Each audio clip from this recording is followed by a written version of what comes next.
எல்லாருக்கும் வணக்கம். காலங்கள் கடந்தாலும் அழியாத ஒரு காவிய நாயகனோட கதையைத்தான் நாம் இன்னைக்கு நெய்ய போறோம். தர்மத்தின் உருவமான ஸ்ரீராமரின் பிறப்புல இருந்து அவரோட வீர தீர செயல்கள் வரைக்கும் இந்த தொகுப்புல ரொம்ப சுவாரஸ்யமா பார்க்கலாம். வாங்க கதைக்குள்ள போகலாம். சரையு நதிக்கரையில சூரியனை போல பிரகாசிச்ச அயோத்தி மாநகரம் அது. அங்க தசரத சக்கரவர்த்திக்கு இல்லாத செல்வமே இல்லை. ஆனா மனசுல ஒரு பெரிய பாரம். இத்தனை பெரிய ராஜ்யத்தை ஆள ஒரு வாரிசு இல்லைங்கிற ஏக்கம் தான் அது.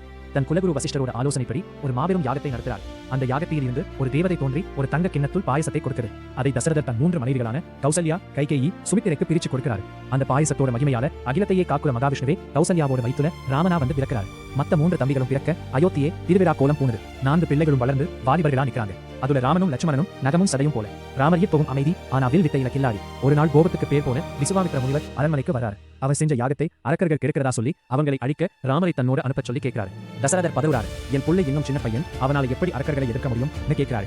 ஆனா வசிஷ்டர் சமாதானப்படுத்த ராமரும் லட்சுமணனும் முனிவர் கூட காட்டுக்கு கிளம்புறாங்க. காட்டுக்குள்ள நுழையும் போதே ஒரு பயங்கரமான கர்ஜனை கேட்குது. அதுதான் தாடத்தைங்கிற அரக்கி. மலை மாதிரி உருவம், கண்ணுல நிறுத்து. ஒரு பெண்ணை கொல்றதான்னு ராமர் தயங்குறப்போ தர்மத்தை காப்பாத்த அதர்மத்தை அழிக்கிறது தப்பில்லை முனிவர் சொல்றார்.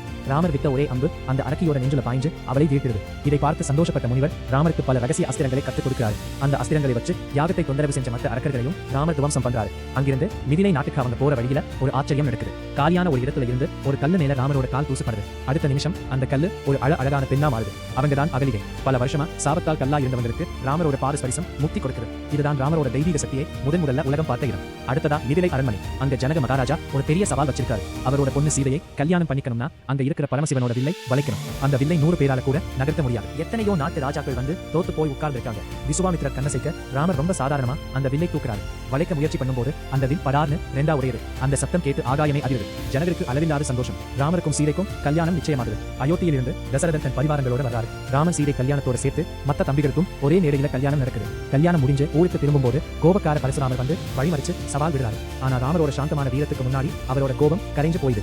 இப்படி எல்லா போராட்டங்களையும் ஜெயிச்சு சீதையோட ராமர் அயோத்திக்குள்ள நுழையும் போது மக்கள் எல்லாரும் பூத்தூவி வரவேற்கிறாங்க. ஆனா அந்த சந்தோஷம் நீடிக்கல நண்பர்களே. அங்கதான் ராமரோட வாழ்க்கையை புரட்டி போட போற ஒரு பெரிய சூழ்ச்சி ஆரம்பமாகுது. ராமர் பட்டாபிஷேகம் நடந்து ராஜா ஆவாரா இல்ல விதி வேற பக்கம் திரும்புமா? மந்தரை விதைச்ச அந்த விஷம் அயோத்தியை எப்படி உழுக்க போகுதுன்னு அடுத்த பகுதியில விரிவா பார்க்கலாம். இந்த கதை உங்களுக்கு பிடிச்சிருந்தா லைக் பண்ணுங்க, உங்க நண்பர்களுக்கு ஷேர் பண்ணுங்க. ராமாயணத்தோட அடுத்தடுத்த சுவாரஸ்யமான பகுதிகளை தவறாம பார்க்க நம்ம சேனலை சப்ஸ்கிரைப் பண்ணி வச்சுக்கோங்க.